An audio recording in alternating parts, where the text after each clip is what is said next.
Tantor Audio, a division of recorded books, presents The Great Silence, Britain from the Shadow of the First World War to the Dawn of the Jazz Age, by Juliet Nicolson, narrated by Jennifer M. Dixon. Slowly, slowly the wound to the soul begins to make itself felt, like a bruise which only slowly deepens its terrible ache, till it fills all the psyche, and when we think we have recovered and forgotten, it is then that the terrible after-effects have to be encountered at their worst. D. H. Lawrence, Lady Chatterley's Lover. Introduction. This is a book about silence, the silence that followed the incessant thunder of the 4 years and 4 months of the First World War. At the heart of the book are 3 specific November days in which silence predominated. The day the guns fell silent in 1918, the day the 2-minute silence, then known as the Great Silence, was first observed in 1919, and a year later, the day when in 1920 the unknown soldier was lowered into silence beneath the floor of Westminster Abbey. But this book is also about a more general silence, the silence of grief, that crept into every corner of life during the 2 years that followed the Armistice of 1918, a time when vitality and youth had been swept aside by a massive, unanticipated mortality.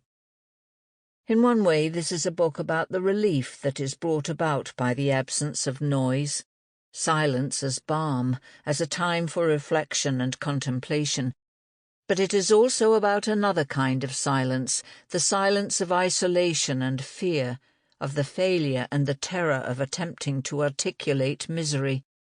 It is a book about the silence of denial and of emptiness, of endings and of death.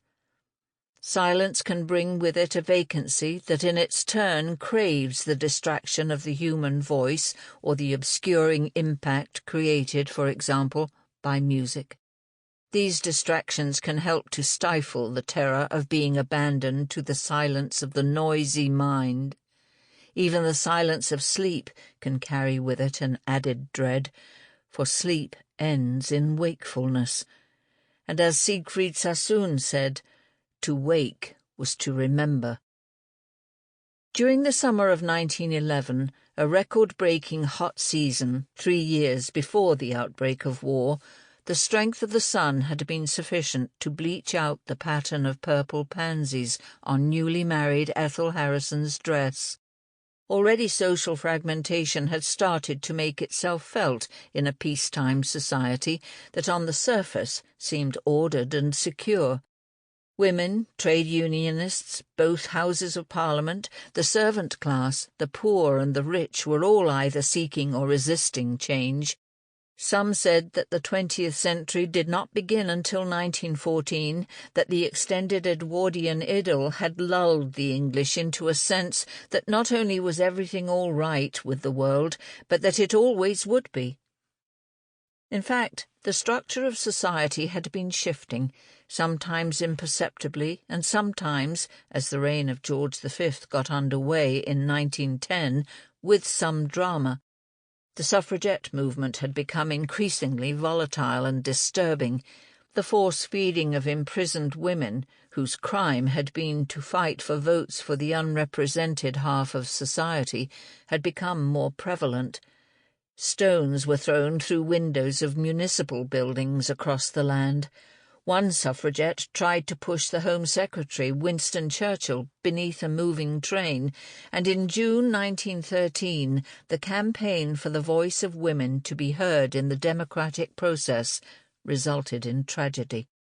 During the Epsom Derby, Emily Davison, at the age of 39, had thrown herself beneath the hammering hooves of Anma, the king's horse, her skull smashed, her brains, so it was reported, spilling out onto the grassy track as Anma did a complete somersault in full view of his owner.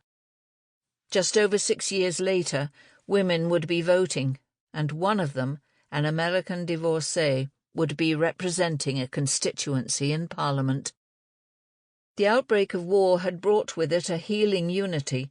Domestic problems were suppressed, while the country joined together to fight side by side against a common enemy, experiencing a new sense of community across the classes, with so many suffering the loss of someone they loved. But with the end of the war, after the immediate relief experienced when the fighting stopped, divisions returned with renewed intensity.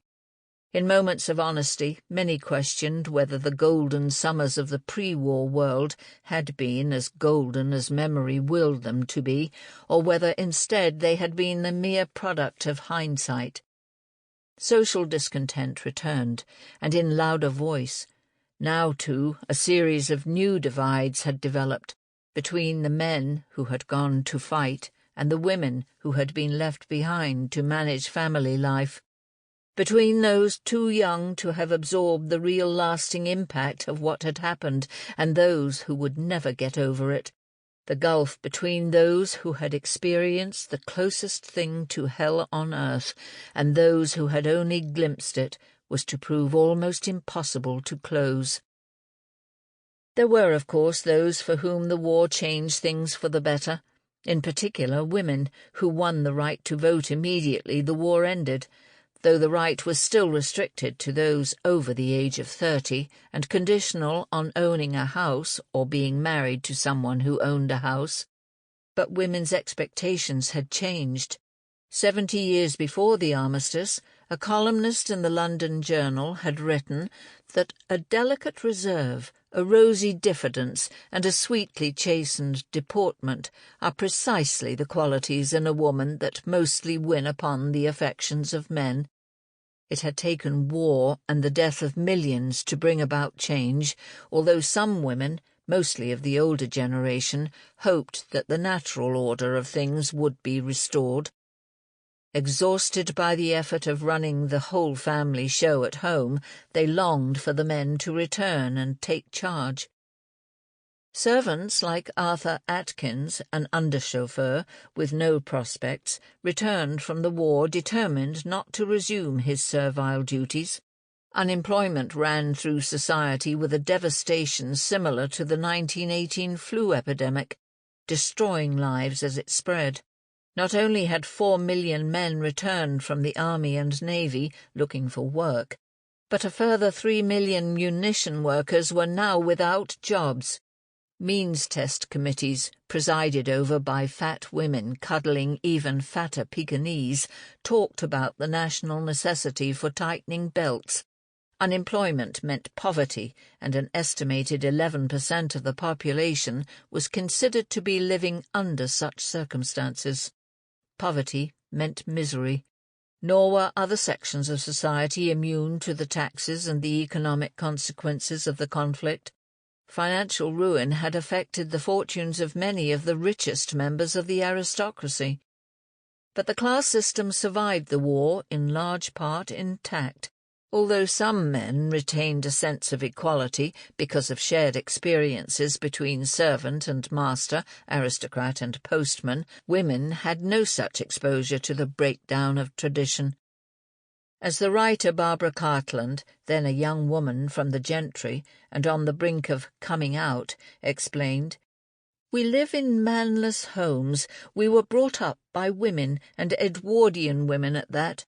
We were fenced round with narrow, restrictive social customs, nurtured on snobbery and isolated from any contact with or knowledge of people outside our own accepted class." This book aims to discover what happened to that peaceful pre-war society after the intervening gash of the war years and the death or injury of more than 2.5 million men. How had society changed, and how were people adapting or failing to adapt to that change? In 1920, the journalist Philip Gibbs wrote of fits of profound depression alternating with a restless desire for pleasure. I want to know what kind of sound was made by the hinge that linked those two sensibilities. The bereaved of 1918 were facing, what the writer Joan Didion has since called the unending absence. The post-war world was in large part a world paralysed by grief. Such a small, tidy word is incongruous for something so messy.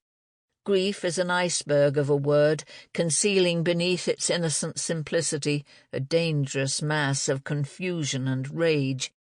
Bereavement follows stages, and if a cycle can be identified within these stages, then the comfort found in reaching the final stage is often dashed with the realization that circles have no endings.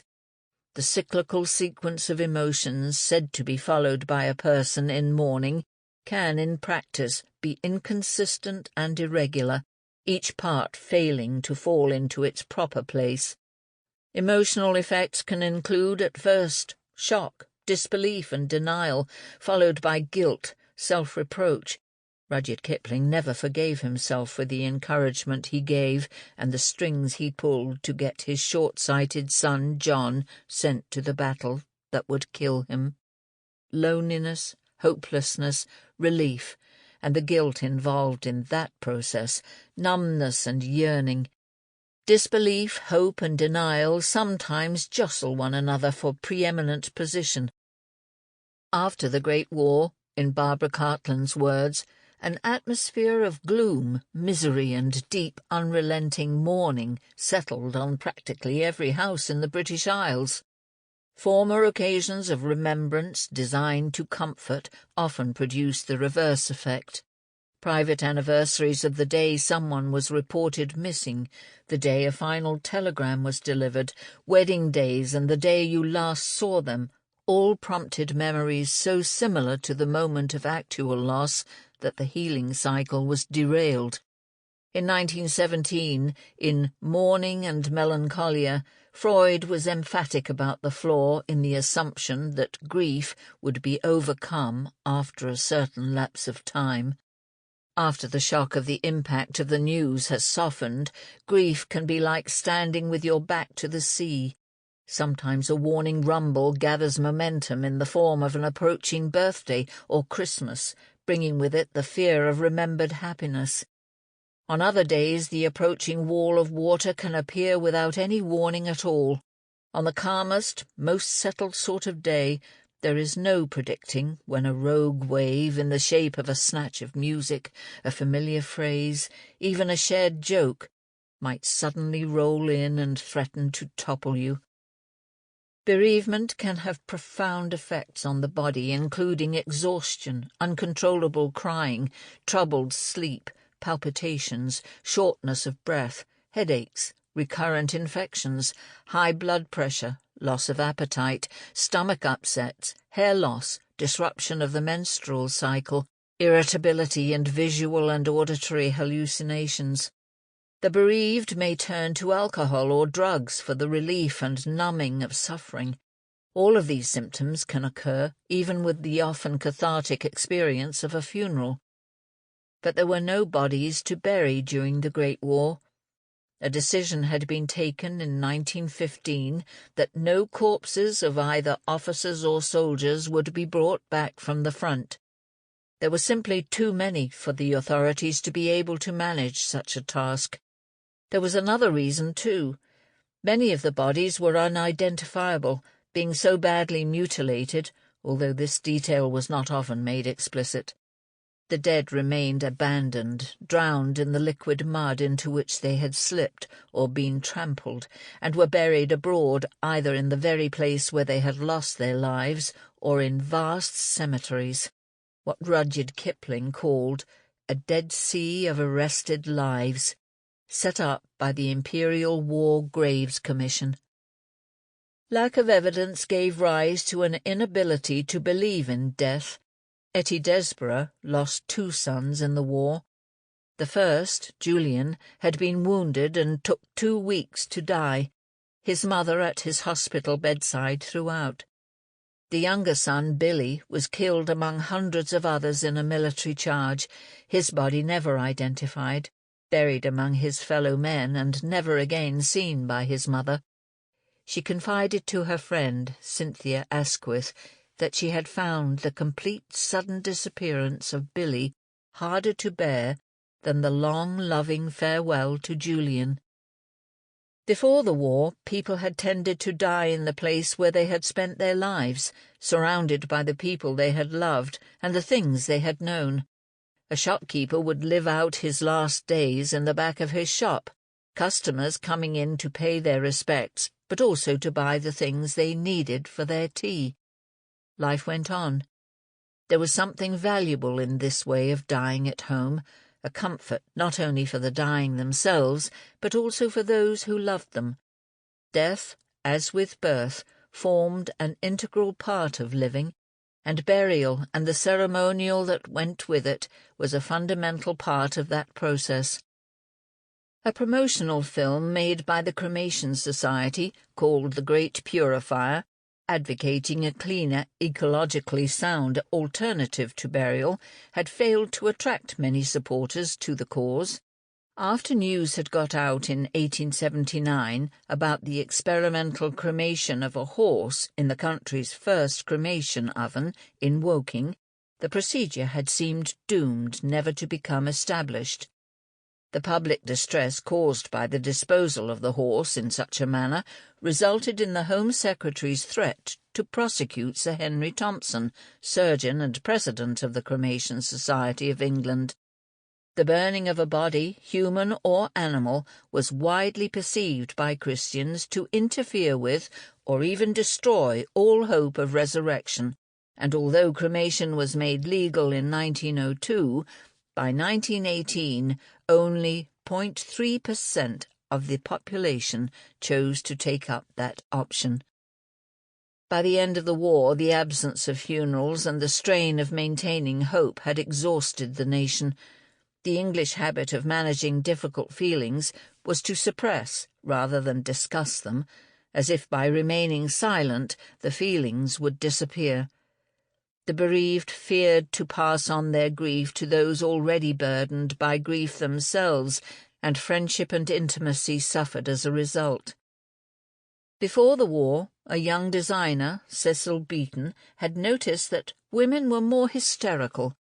The sight of a fire engine charging down a London street, the white horses trained to rush out at the sound of a big brass bell, rearing and flaring their nostrils like stallions, was enough to make nursemaids scream and faint at the thought of impending tragedy. The restraint imposed by the rigours of war had banished all such public display of emotion. Now the phrase, "before the war," came to represent all that was untarnished, a benchmark by which to measure all subsequent standards and aspirations. Compassion became a rationed emotion, reserved for only the most intimate of relationships, as the individuality of death was submerged in the vast numbers of dead. This collective suppression of feeling often produced a deep underlying fury, and in many cases prevented the full expression of mourning, resulting in the pain-filled and often angry silence of unspoken grief. During the war, a curious but widespread assumption had grown up that at the end of the war things would return to normal. Leading society figures, among them the Duchess of Devonshire and the Marchioness of Lansdowne, had founded the Officers' Family Fund, a public morale-boosting exercise designed to emphasise both the glory of sacrifice and the fact that death could on occasion be an opportunity to rejoice. Both had suffered in the death of Charles Fitzmaurice, brother to the Duchess and husband of the Marchioness. The two women had successfully campaigned for the abolition of wearing of black armbands in public. They favoured white to symbolise pride rather than grief in death. But a little over a month before the 11th of November 1918, Cynthia Asquith had written about the prospect of peace. Her brother had been killed along with most of her male friends, and she anticipated the end of the war with a shudder of fear. "I think it will require more courage than anything that has gone before," she wrote on the 28th of September. "It isn't before one leaves off spinning round that one realises how giddy one is. One will have to look at long vistas again instead of short ones, and one will at last fully recognize that the dead are not only dead for the duration of the war. With the war over, a fragment of a famous sermon, taken out of context, was seized on by many who wanted to believe that this unbelievable thing had not happened. As Edward VII lay in state in his coffin in Westminster in the spring of 1910, Canon Henry Scott Holland had given a sermon in St. Paul's on the finality of death. During his long meditation, he commented on the curious phenomenon of the vivid physical memory of a recently dead person and the strength of the illusion that they have not really gone forever. Death is nothing at all. It does not count. I have only slipped away into the next room. Nothing has happened. Everything remains exactly as it was. I am I, and you are you, and the old life that we lived so fondly together is untouched, unchanged. But he had continued by reminding his congregation that the long, horrible silence that follows will cut its way into our souls. Conveniently, these words were rarely quoted. Ignoring the emotional fallout from the absence of men, an advertisement in the Times on the 18th of December 1918 now outlined a service for the training of war wives. The advertisement was addressed to recently demobilized women or fiancées or wives of soldiers and offered an opportunity to perfect themselves in household accomplishments which will make the homes of the future ideal for family life. But with the annihilation of a golden generation, a deficit arose of suitable healthy men to love and marry the surviving women. Men with shattered faces hidden beneath tin masks walked the streets, terrifying in their inability to make the mask laugh or cry. When the emotion of shock began to lessen, people began to look for any possible means of escape from the gloom, misery, and deep, unrelenting mourning. The passion for movies, mostly of the thrilling and adventurous kind, filled an insatiable appetite for entertainment. Charlie Chaplin had become the most famous man on earth, and movie stars, male and female, with all their attendant glamour, attracted and illuminated imaginations dulled by the relentless greyness of war. But it was music, and above all the exhilarating injection of jazz into tired souls that ignited the faltering heartbeat of the nation. Jazzing and its players arrived in England from America's deep south and transcended all class barriers. Saturday nights at huge and exuberant dance halls became a weekly obsession for all the country's youth. For some, the search for spiritual and emotional well-being, or simply for understanding, was channeled into the creative paths of writing and painting. For others, love developed in unexpected places, in relationships they might not have considered in the straighter-laced confines of the Edwardian age. The sun-caressed skin and muscular arms of the gardener and the delicate complexion of his lady employer suddenly presented both parties with an attraction no longer worth denying. Technological progress, particularly in aeroplane and motor car design, as well as the increasingly pervasive use of the wireless, arrived along with other trends in fashion and the arts from across the Atlantic. The post-war world was rapidly becoming unrecognizable in many ways to those who had lived and died before the war. In this book, I have chosen to look at the lives of several individuals for whom the years preceding and following the Great Silence were especially significant, among them a soldier, an undergraduate, a bohemian, a newly married socialite, a duke, a cook, an artist, a surgeon, a war hero, a 10-year-old boy, a 4-year-old girl, a butler, a dress designer, and the Queen. Wherever possible, I have spoken to the individuals themselves or to their immediate descendants, as well as consulting private diaries and letters and other sources published and unpublished. It was a time when trust had vanished. In a just world the good were rewarded and the bad punished, yet the experience of the war had shown this belief to be faulty. Marriage and parenthood were no longer certain bets. The country that people had fought for was no longer the self-assured place they had assumed it to be. Lloyd George, the Prime Minister, had promised that this would be the war to end all wars. Could he be right? Fighting and death had only been part of it. The delayed response to sights and sounds, the mutilation, the hammering of the guns, experienced by those returning, was just beginning. Would any of them recover? Would any of them find lasting peace?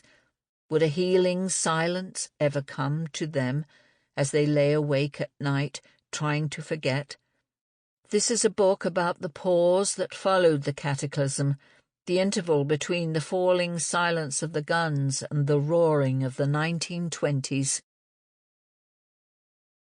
1. Wound. August 1914 to November 1918.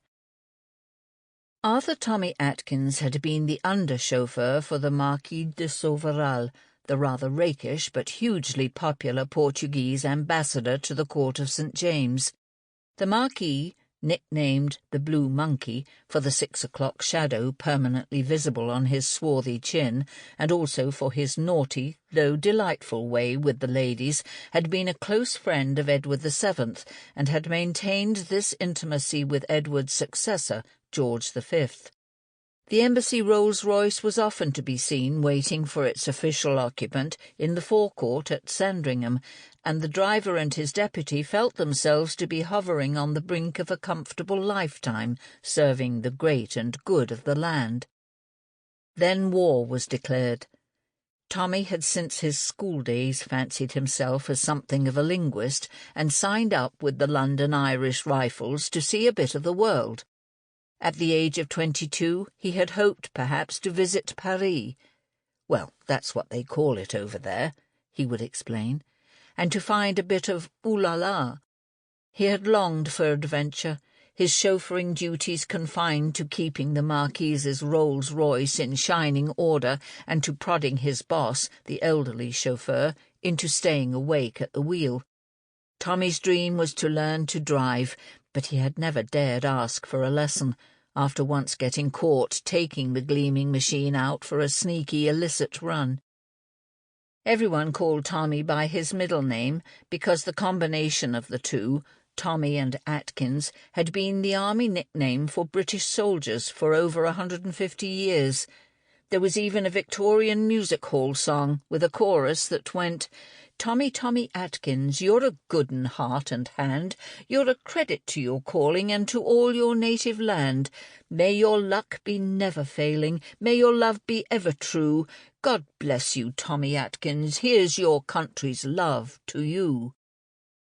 The real Tommy Atkins knew all the Edwardian music hall songs, and being a natural showman would belt out "Up a Little Gravel Path" and the old East End favourite, "Have you paid your rent?"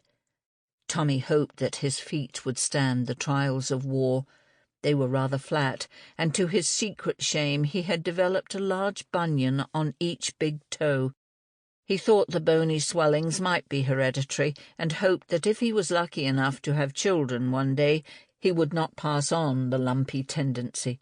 But he had not let on about the bunion problem to the other lads, and had joined in lustily as they sang together, "What a Great Holiday," on the march towards the coast-bound trains.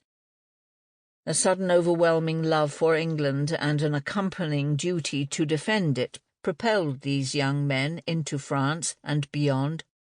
Maud O'Nyans, a female signaller with the British Expeditionary Force in northern France, had befriended a young soldier who had been reluctant to join up.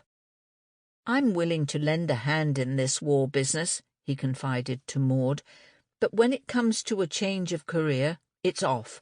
They want me to sign on for 3 years, and after that—" he had wondered aloud to her, "hawk penny articles, I suppose." Another army recruit, a gunner, explained to Maud the process involved. Sample complete. Ready to continue?